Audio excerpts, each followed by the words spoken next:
Welcome back to my channel hour happy ফ্যামিলিতে তোমাদের সবাইকে স্বাগত। গুড মর্নিং বন্ধুরা। তো দেখো, ওয়েদার খুব খারাপ আর অনেক দিন তোমাদের সঙ্গে ডেলি ব্লগ শেয়ার করা হয়নি। তো চলো আজকে ডেলি ব্লগ শেয়ার করব। আর ওয়েদারের অবস্থা একদম যাচ্ছে তাই।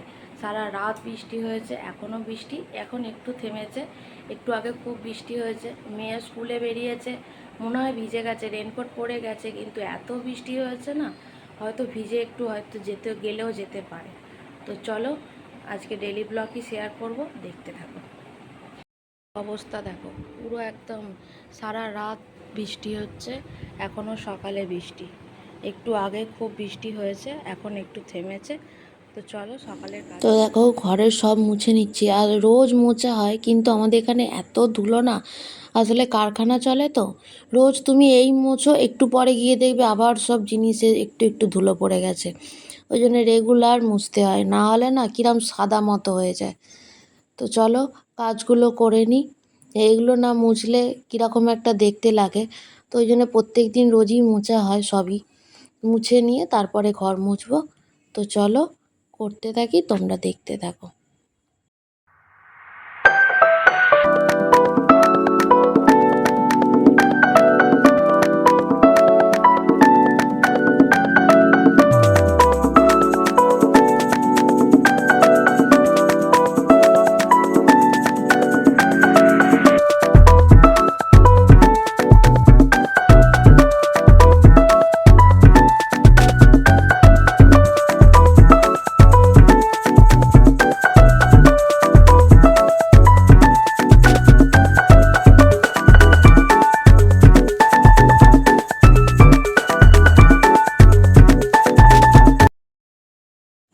তো দেখো, বাসি কাজ সেরে চান টান হয়ে গেছে, আর এখানে চলে এসেছি, রান্নাও বসিয়ে দিয়েছি। একদিকে করলা ভাজা হচ্ছে, আর এদিকে ভাতের জলও ফুটে গেছে। তো চালটা তুলে দিচ্ছি, করলা ভাজা হবে, আর চিংড়ি মাছ দিয়ে আমড়া দিয়ে একটা টোকো ঝাল হবে, আর হবে পটল চিংড়ি। তো টোকো ঝালের রেসিপিটা আমি শর্টসে ছেড়েছি, ওটা তোমরা ওখান থেকে দেখে নিও। এখানে আমি ভিডিওটা করিনি, শর্টসে দিয়েছি, ওখান থেকে দেখে নিও। আশা করছি তোমাদের ভালো লাগবে, আর ওটা বাড়িতে একবার ট্রাই করে দেখো। ওটা খেতে খুব ভালো হয়, টক টক মিষ্টি মিষ্টি ঝাল ঝাল। আর বাইরে অনবরত বৃষ্টি হয়েই যাচ্ছে, বৃষ্টি থামার কোনো নেই। মেয়েটা যাওয়ার সময় বলেছিলাম ভিজে যাবে হয়তো, কিন্তু ভেজেনি, চলে গিয়েছিল। তা স্কুল থেকে চলেও এসেছে। এখন জলটা একটু থেমেছিল, যখন তখনই ছুটি হয়েছে, থেমে গেছিলো, চলে এসেছে, কিন্তু এখন আবার শুরু হয়েছে। ওই 5-10 মিনিট করে থামছে, আবার বৃষ্টি শুরু হচ্ছে। তো চলো রান্নাটা করে নিই, তোমরা দেখতে থাকো।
তো দেখো চিংড়ি মাছটা লাল লাল করে ভেজে নিয়েছি, পটলও লাল লাল করে ভেজেছি, আলুও ভেজেছি।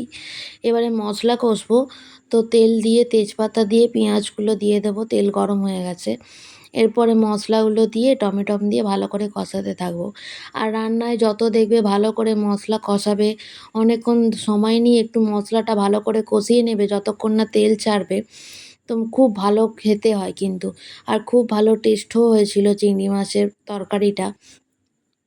তো দেখো আমি রান্না করলে অনেকক্ষণ ধরেই মশলাটা কষাই, যতক্ষণ না মশলাটা থেকে তেল ছাড়ছে। তারপরে মশলাটা থেকে তেল একটু একটু ছাড়তে আরম্ভ করলে তখন সবজিগুলো দিয়ে আবার তাকে নাড়াতে থাকো। তো ভয়েস রেকর্ড দিচ্ছি, একটু ট্রেনের আওয়াজ হতে পারে, অ্যাভয়েড করে যেও। আর যেটা বলছিলাম, মশলাটা কষিয়ে নিয়ে তারপরে আনাজগুলো দিয়ে সেটাকেও ভালো করে কষাবো। আর ভালো করে কষা হয়ে গেলে যখন দেখবে আনাজগুলোর পাশ থেকেও একটু একটু তেল ছাড়তে আরম্ভ করেছে, আমি একটা বাটিতে গরম জল করে নিয়ে তারপরে মানে যে জলটা লাস্টে লাগবে ঝোল হওয়ার জন্য, সেই জলটা আমি একটু গরম জল করে নিয়েই দেবো। আমি এমনি মাংসর ঝোল বা মাছের ঝোল বা এই পটল চিংড়ি হলে একটু গরম জল করে নিয়েই দিই, তাতে কিন্তু খাবার টেস্ট অন্যরকম হয়ে যায়।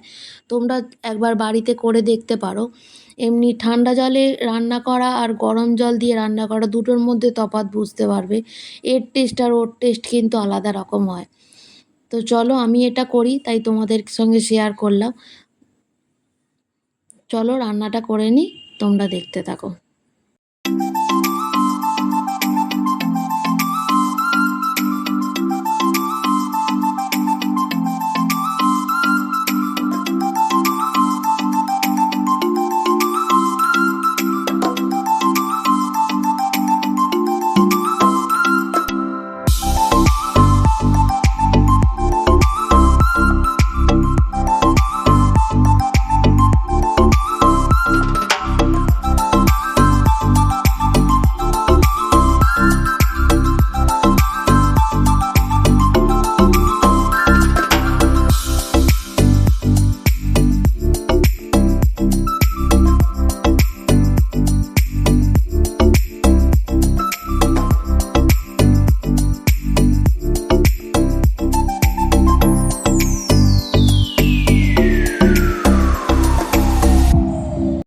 তো দেখো এটা হচ্ছে 15 মিনিট পর।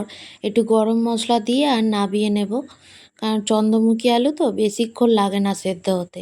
আর ওদিকে গ্যাস ফ্যাস সব মোছা হয়ে গেছে, এবারে কড়া টড়াগুলো মেজে নেব, নিয়ে তারপরে ওপরে যাব, মেয়েকে জল গরম করে দেবো, চান করবে। তো দেখো কিন্তু বৃষ্টি এখনও থামেনি, সেই অঝোরে একভাবে বৃষ্টি হয়েই যাচ্ছে, বৃষ্টি আর থামছে না। তো চলো দেখতে থাকো।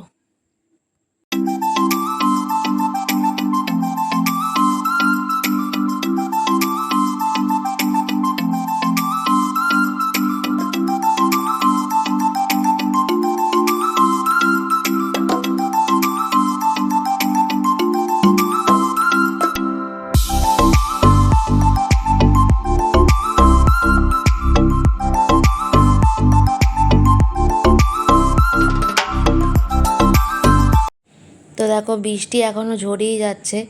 আর এটা হচ্ছে সন্ধেবেলা, আমি আটা মেখেছিলাম আর মেয়ে বায়না করছিল ওকে একটুখানি লেচি দিয়ে এসেছি, তো তাতে রুটি করেছে, রুটি বেলে আমাকে দেখাতে এসেছে, দেখো মা আমি রুটি করেছি। ওকে দিয়ে আমি ওপরে এসেছিলাম, এসে ভিডিওটা বসে বসে এডিট করছিলাম। তো নিয়ে এসেছে, ওই জন্য তোমাদেরকেও একটু দেখালাম কেমন গোল হয়েছে দেখো। তো চলো ভিডিওটা আর বেশি বাড়ালাম না, আজ এই পর্যন্তই। ভালো লাগলে একটা লাইক কমেন্ট শেয়ার করে দিও আর সাবস্ক্রাইব করতে ভুলো না। দেখা হচ্ছে নেক্সট ভিডিওতে।